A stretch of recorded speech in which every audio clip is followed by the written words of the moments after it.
Tennessee College of Applied Technology, Knoxville Cosmetology, we have taken the Tennessee Pledge for close contact businesses to keep the students and clients safe from COVID-19.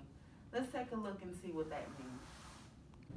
We wash our hands when entering the salon before and after every service, and we require our clients to do so too. We wear masks and we require our clients to also.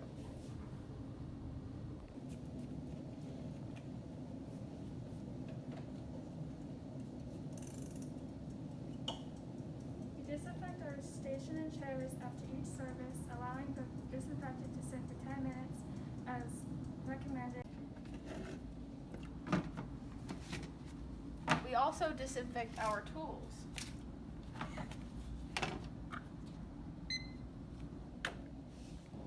We social distance.